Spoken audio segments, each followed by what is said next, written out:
Okay, good morning, everyone. I know it's early.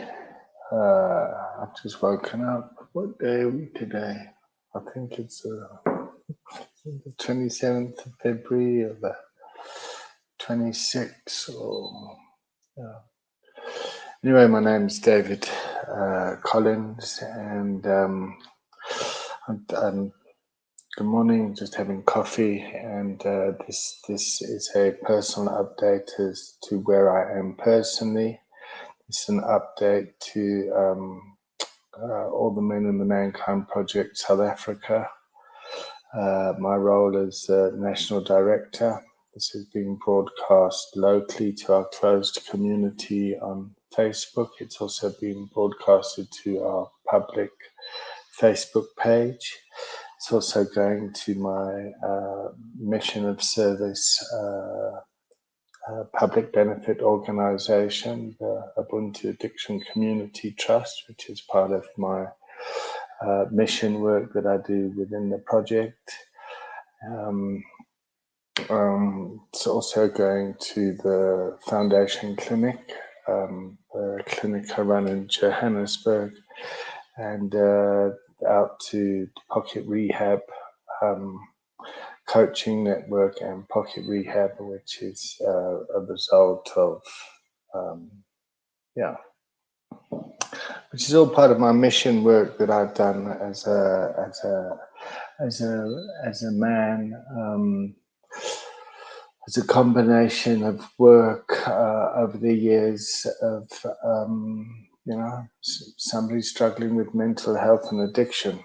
Yeah, and as a consequence of that, I've dedicated my life to making the world a better place for people and families that have been impacted by addiction. That's my own personal passion.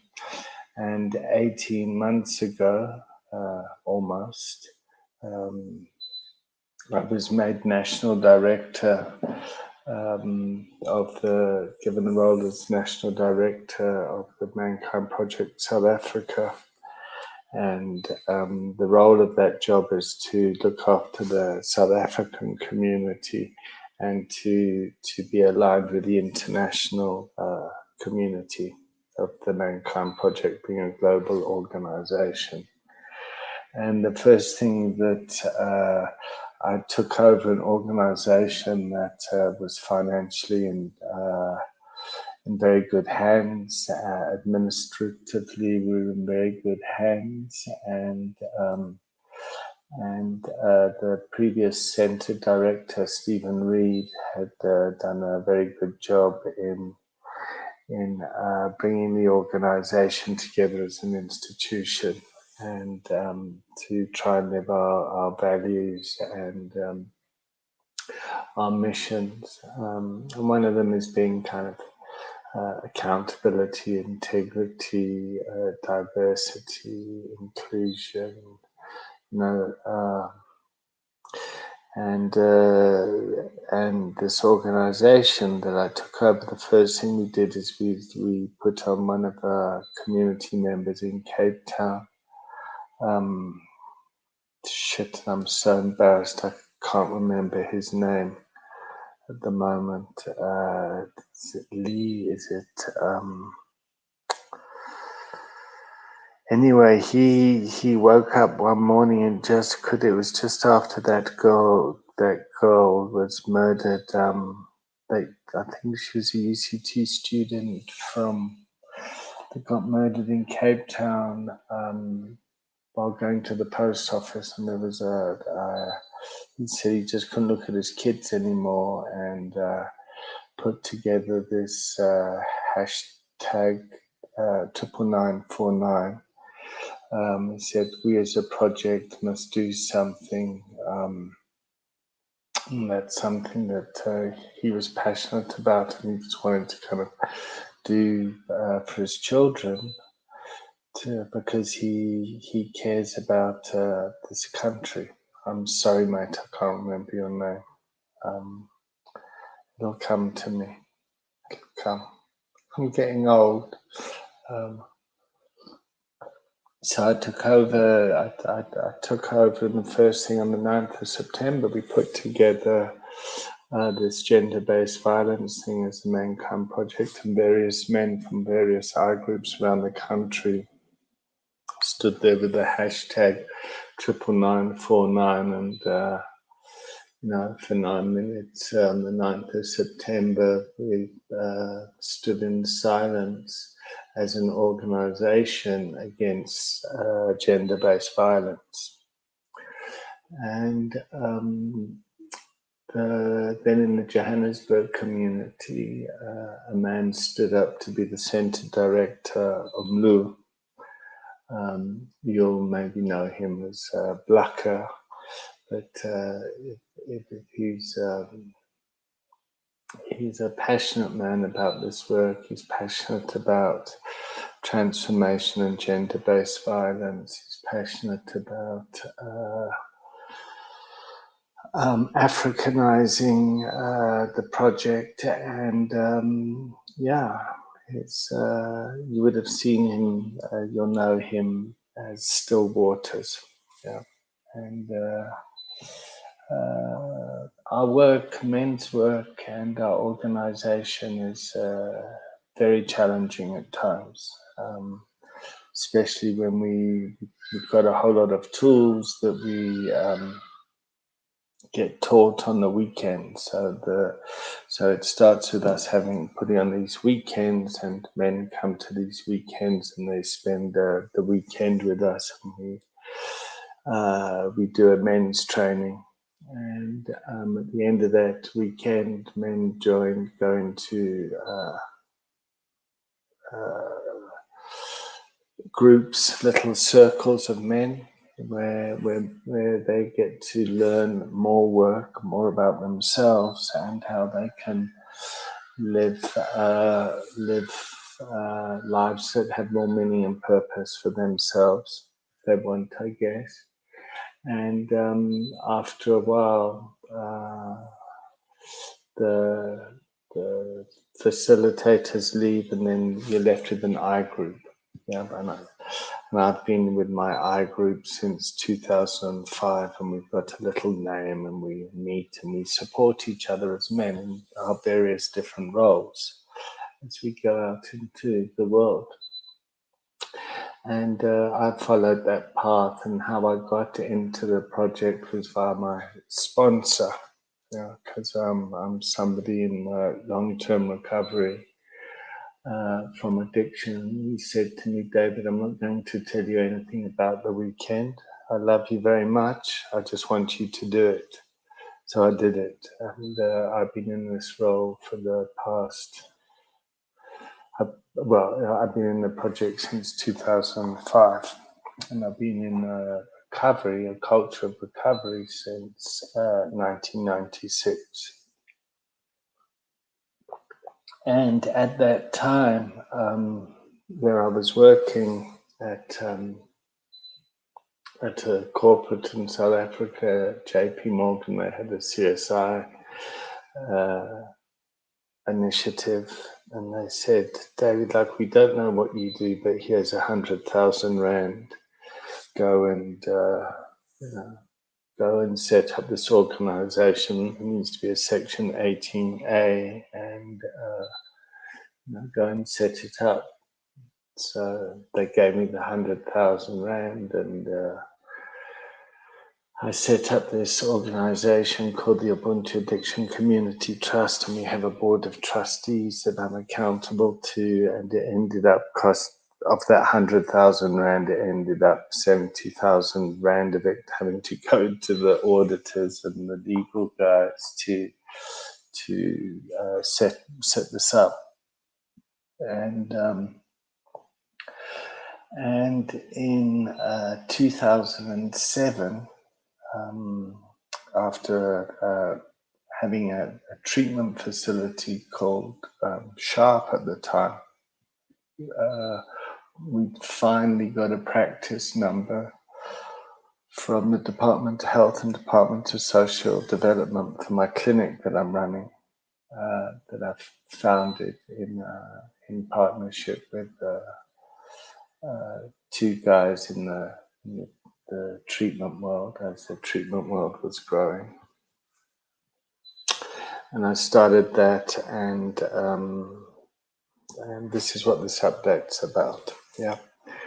And we changed this name several years ago to the Foundation Clinic. We changed from SHA for two reasons. One, for personally, I'd needed a break, and I'd started drinking again at the time, and the clinic needed to change.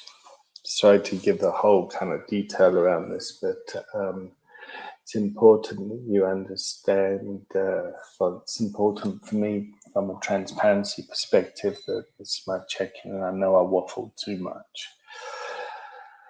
And anyway, tech came along and built this school using technology, using registering this the Ubuntu, the UX Trust with as a NPO, as with TechSoup South Africa, which made us a Google NPO, which got us registered, which got us access to Google platform for a whole lot of free access there, and to Workplace, which is a Facebook product, and to into Microsoft products, and the clinic in Johannesburg has been hosting these groups and doing men's work for the Johannesburg community since 2005. And I took on the role as national director in 8 September. So we kicked off with this campaign that Aaron's his name, I think. Yeah. Aaron started. Alon. Aaron, oh fuck. I'll get there. It'll come to me. Anyway, we did this campaign, and this was really about, okay, as a project, we support individual men in their missions of service that they're passionate about, and let's use technology. Let's create an MKP leadership school.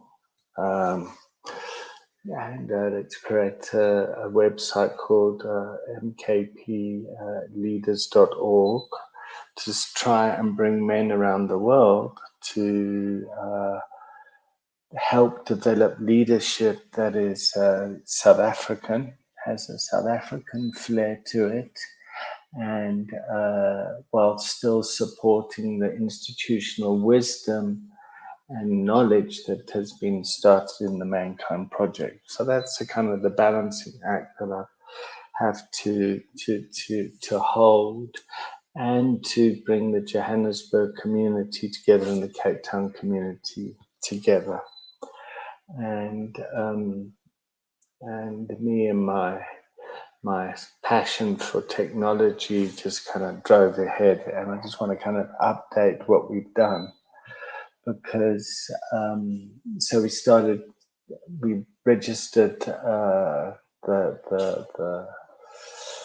trust, which is, I think it's a Section 30 NPO, which can't receive corporate donations yet, but I created this marriage in a way with the UX Trust could support the Mankind Project, because the trustee fulfills the mandate of what the Mankind Project constitution is, and the trustee there. So there could be a marriage there where there would corporates or men could make donations and get tax deductible certificates.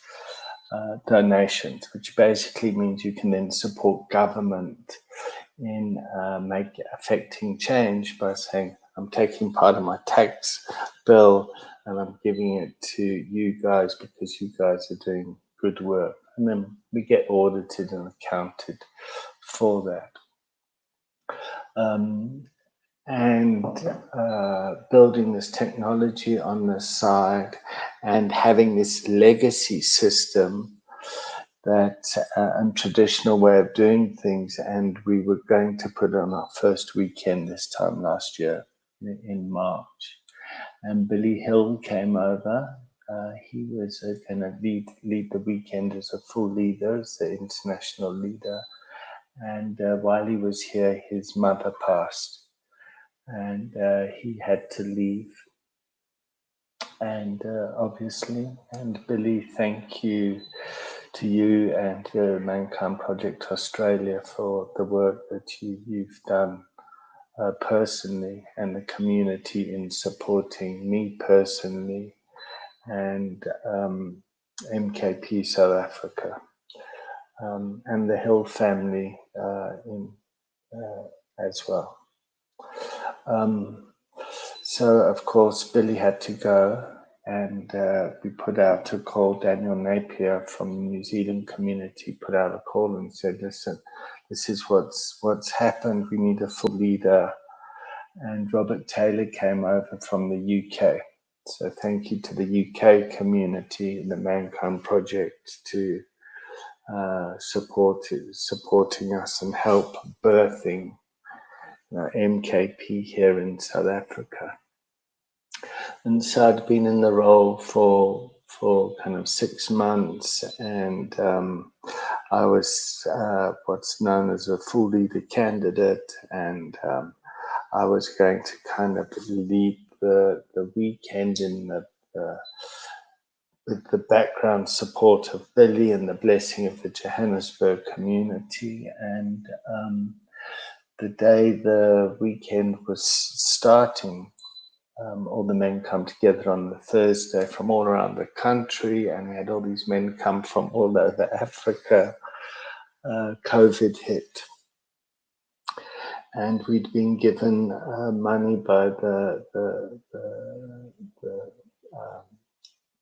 what's it, GST, I think it's called the Global Service Trust.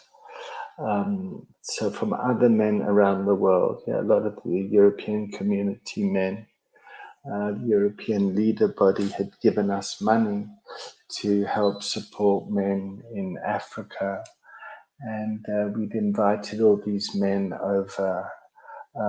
We'd raised money as a community to bring these men over so they could start to go off and create circles and carry this work out as well. So here we were stuck, COVID hit, and we had to cancel the weekend. So it was the right thing to do. It was my first big kind of leadership call. It was like, shit, we can't go ahead. Institutionally, it would be remiss of us to go ahead with this pandemic. And we were in this kind of panic. Well, there was this global panic of like kind of what to do. And we had men from all sorts of areas around the world that needed to get back. And the community really had to come together, deliver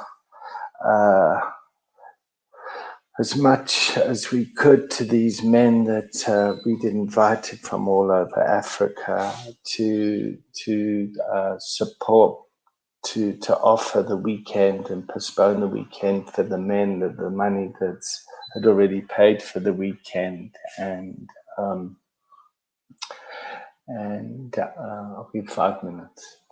Okay, I've got to take my son to school. Well, I've still got to try and be a father in all of this.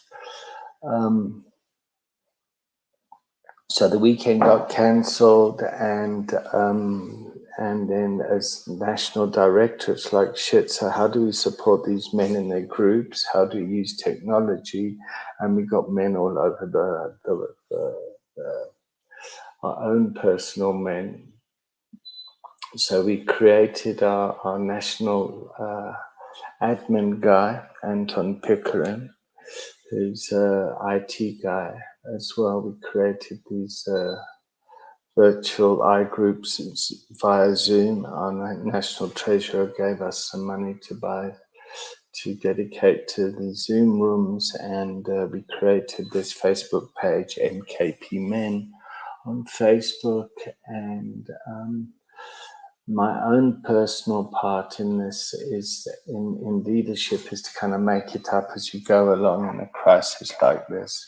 So there was a lot of kind of mental strain on me, and needing to provide support for the men and the community, and run the clinic, and try and I'm not the only man that's going through this sort of stuff. I'm not the only woman that's going through this stuff. I'm not the only child that's going through this stuff. But I needed to fulfill my roles as best I could, and so we created this MKP Men's Circle where we would meet twice a day. We would broadcast it. Sometimes we wouldn't broadcast it, and my idea is to kind of share knowledge and be transparent. And the three values that come from the international leader bodies: transparency, access, and participation. So how can we be transparent about our work? How can we give people access to our work? And how can we make it as inclusive? And we got our two center directors. Oh, and how can we also bring transformation to the... we've got sovereignty as a South African community to make the weekend, to Africanize the weekend, which is suitable for us as a community.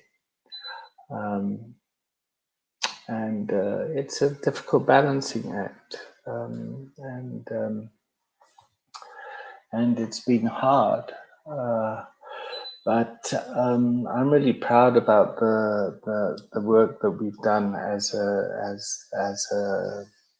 a community, as a national council, with all its flaws and my own personal challenges in kind of doing that internal communicating to the organization internally and externally.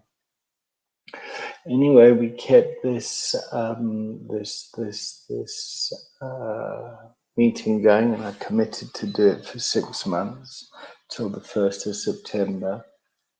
And one of the things that came out of this was the 99949 gender-based violence We Are Listening campaign, which was a public campaign that was initially sparked up by I'm sure his name's a lot.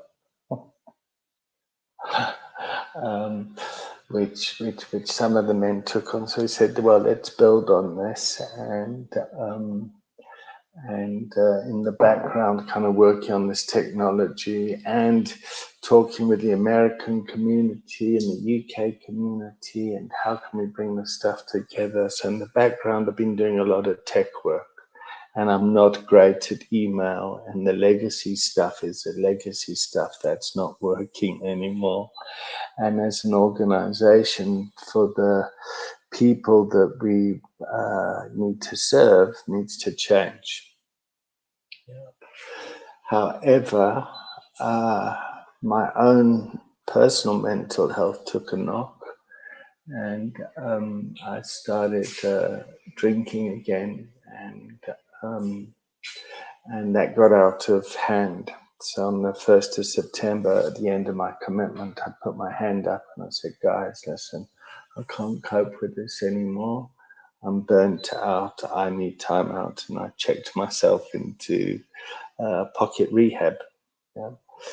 And I told the people at the clinic, I was transparent about that, and to the MKP board and the UAC trustees and my family members, and that's where I've been. So for the past, I said 4 minutes. Yeah, I'll leave at 22. I got to get my kid back to school. And it's been so hard trying to now normalize.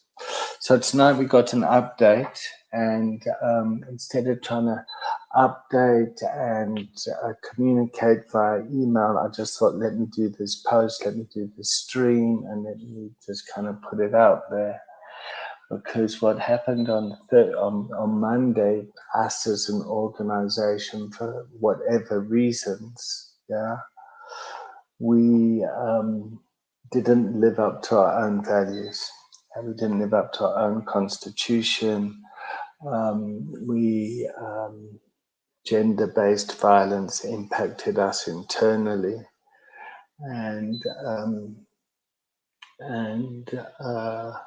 during all this stuff, there was a Black Lives Matter campaign, which is very important organization for us to stand up to support in transformation, and that triggered a whole lot of stuff. And racism is a very sensitive topic here in transformation in South Africa, and that's something else that's part of our values that we, and I had my own shortcomings as a white cisgender male now, but in a leadership role, and blah blah blah. So anyway, tonight we're having our national meeting. Our treasurer at the time has position. We kind of mothballed the organization. The treasurer, Bruce, resigned in May, and Anton resigned in his term, finished it, I think it was the beginning of the August or the end of August, and our new admin guy, Michael Lee, came on, and we're looking to outsource the treasurer function and to become more aligned with best practice internationally in terms of it being a charity, which I've done through the UACT Trust. And hopefully MKP will get to a place where they'll be able to stand on their own 2 feet, and in that area. Additionally, what happened is we got Activist of the Year award recognition by GQ magazine as a result of all the work that we've been doing around gender-based violence and initiating men, and so we've had a lot of exposure, and we've had a lot of airtime on radio, and so I just wanted to give an update quickly of the where we are today. I invite men to kind of watch this.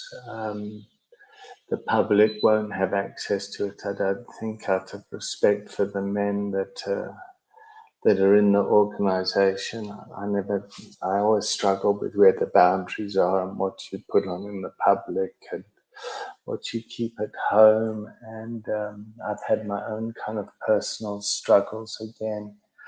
I'm mentally, personally, I'm in a very well place, and I'm really happy. I've got a long day ahead of us, because our first kind of international patients coming to the clinic for treatment, and that's a hell of an achievement. Okay, I need to go. I've got to take my son back to school. So that's the update. That's me being transparent, me being authentic. It's me trying to act with integrity and authenticity. I've had my own challenges that I've had to take responsibility for. If any man wants to kind of clear with me or talk to me, they're welcome to contact me personally. Yeah, that's the update that's gone out everywhere. Thanks for watching. Let's go back to school, Luca. Oh, he's pissed off with me.